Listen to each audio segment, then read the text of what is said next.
I didn't always look this way. I was the offspring of normal humans, albeit a pair of jocks. My sister received their physical gifts. I received asthma. I was a sensitive, awkward 13-year-old dork, but I wasn't a serial killer. I had a best friend, Oscar, Lumbricus terrestris, worm to the layperson. The term nightcrawler has painful connotations and is only used familiarly amongst worms. Saying bait is a good way to get strangled. I also had a bully. This was 8th grade after all. He was captain of the boxing team, the cheerleading team, and the asphyxiation society. Back in 7th grade, he caught me in the shower singing Suddenly Seymour from Little Shop of Horrors.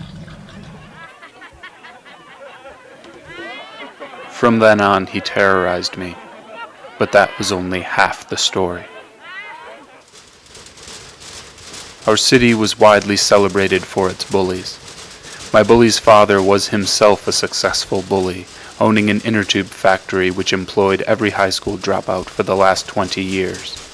His son was the cream of the next generation, a thoroughbred. Frankly, I was flattered.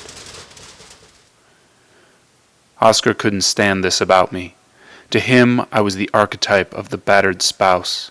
The wedgies, the spitwads, the titty twisters, to my damaged psyche, they all meant love. I wasn't stupid. I knew the bully and I weren't friends. Not yet. But I had a plan. Today was pet day. Once I unveiled Oscar to the world, I'd be so popular the bully would be begging to be my friend. The only snag in our 5-minute presentation was Tina Brixton interjecting that worms have both male and female sex organs, so they're technically hermaphrodites, so calling a worm Oscar is sexist. By the end of class, however, Tina Brixton was all over me. "You gotta let me hold him, big boy." I gulped.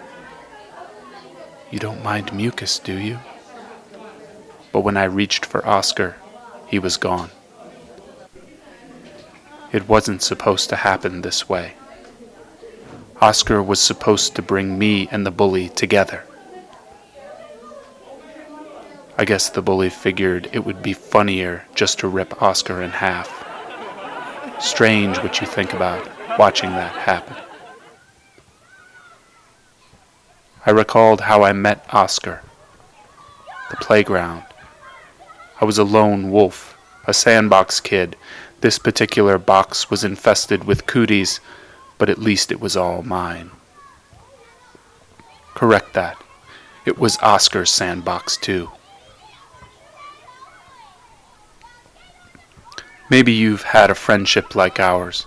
From day one, you were finishing each other's sentences. We had a similar sense of humor. Last time I told my praying mantis joke, it was this new kid in 3rd grade who looked like he needed a friend, so I threw a praying mantis at him. He ran away shrieking. Oscar got the joke. Fast forward 27 worm years to pet day. Long story short, Oscar lived. I tried to blubber an apology. Oscar cut me off. He said I was being a drama queen. Then he reminded me of the time I chopped his tail off. I'd been anxious to eat this frozen burrito and slammed him in the microwave door. On our way home from school, I said, "Look, I know who my real best friend is. You, man." Oscar looked at me. He asked if I knew what a hermaphrodite was. My bedroom. Playtime. I had just the thing to put a smile on Oscar's prostomium. A revenge fantasy. Starring me. I was about to run downstairs and grab us a Costco ice cream cake when I heard my mom get home from work. But when I looked outside, It was the bully's truck. Those were his footfalls through the kitchen. My kitchen. Whatever the reason, the bully was here for me.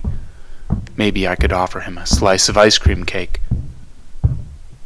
But Oscar, he coiled around my wrist, gave me that python squeeze, and I knew every segmented muscle in his body ached for revenge.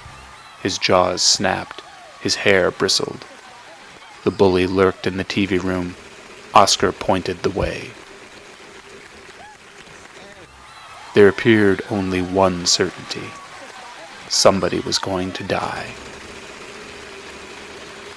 I hadn't counted on it being my sister. But she wasn't dying. Quite the opposite. She was winning the tickle fight with the bully. In 5 minutes they hadn't noticed me and Oscar. I felt it coming on before it happened. I was 13 years old, and my blood sugar was low. And I sliced Oscar to bits. That pretty much killed our friendship.